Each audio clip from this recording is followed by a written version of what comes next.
Hello again.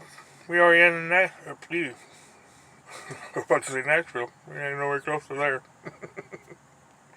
We're in Fairfield, Connecticut. Yeah, we're nowhere near Tennessee. I was just talking to Candy, my buddy Candy. She I think she's in Nashville. Not Nashville. I keep saying Nashville. I mean Memphis. I think she's in Memphis, or on her way back from Memphis back to Idaho. Anyway, she took a load down there, a load that I would have told them to shove it, uh, because it was too much bullshit. And they were dumping a lot of responsibility on her. That if anything went wrong, it'd been her ass. And then they'll tell, and then if something goes wrong, then they're gonna make her pay for the fucking load. I'd have told them to shove it. There ain't no fucking way. First of all, it's a load of onions that they put on a dry van in the dead of winter and expected not to freeze. And and then she picked it up in Idaho, and they wanted to take it to Memphis, and they routed her down through New Mexico, down through Utah, down over through Moab, and back roads all the way down through New Mexico, down to I-40, to avoid any winter road closures or anything in Wyoming. And which added a bunch of miles to the run. And then she had to haul ass to get there. She had, I forget how long to get there. She was barely going to make it. It's like a 31-hour drive, and she had 38 hours to do it in.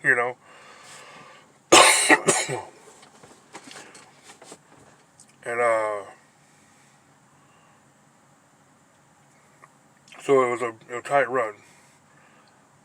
And then it's a load of onions in a dry van. It's freaking wintertime. And they told her that if the load drops below 25, or the temperature drops below 25 degrees, there's a propane heater in the trailer they want her to run. Which is, I ain't never heard of such a thing.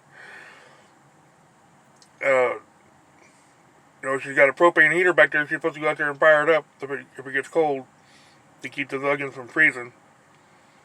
And then drive down the road with the propane heater bouncing around back there and hope it didn't tip over or set something off on fire. Burn the fucking trailer truck to the ground. I wouldn't have done it. I'd have told them to shove it. And then if anything goes wrong, it's her fault, and she pays for the load. I'd have told them to shove it. I would not have done it. But she did it. I guess she got it down there. I don't know. Going down to 40, I'm sure the temperatures got, up a little ways. I don't know what the weather was down that way, but I'm sure it was warm. Warmer than up here anyway. So, hopefully she doesn't have to run that propane heater. When I talked to her, she was in, just leaving Idaho. Temperature was down to 28. She was climbing over such a summit. And I'm sure it got down to 25, but not for very long. But, yeah, I wouldn't have took the load. There ain't no way. That's too much bullshit. I mean, if anything goes wrong, then they blame her for it, then they want to charge her for the load.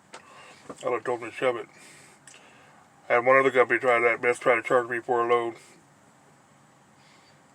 of apples. They're going to charge me $8,000 for a load. That's when you can kiss my ass.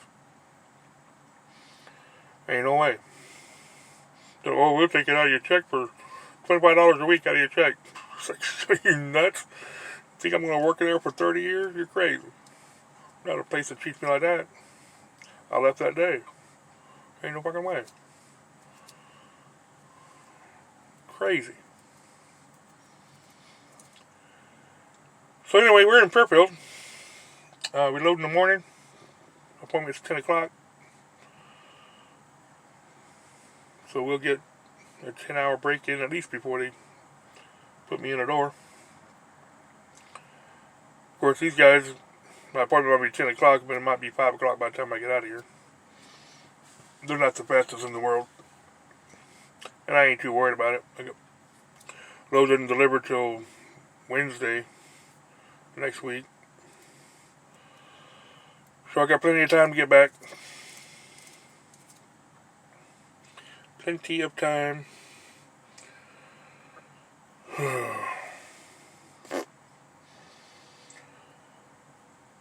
So, Katie just sent me a message that says it took her all day today to realize today's 2020. She looked at a bunch of memes, I guess, online on Facebook or whatever. She sent me messages. It took me all day to realize it's 2020. Oh well, that's candy for you. Scatterbrain candy. One of these days you guys get to meet her. I hope. She's a nut. She is a nut. Great girl though. Oh.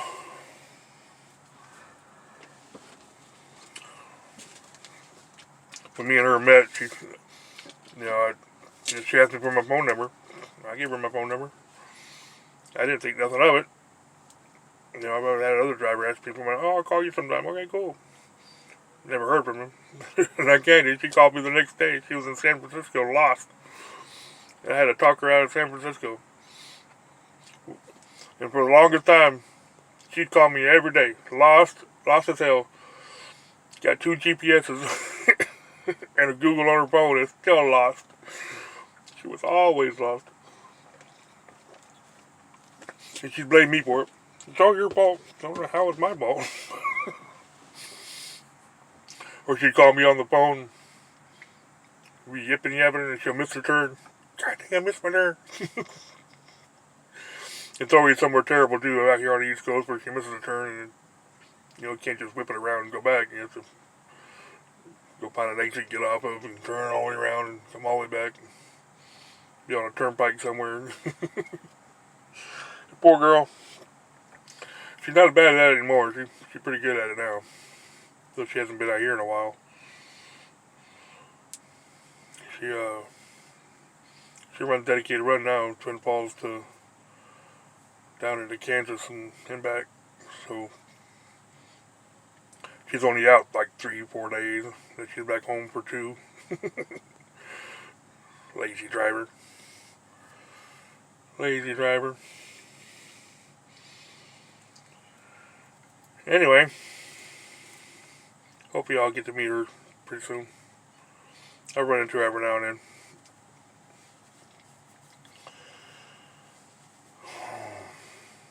Anyway,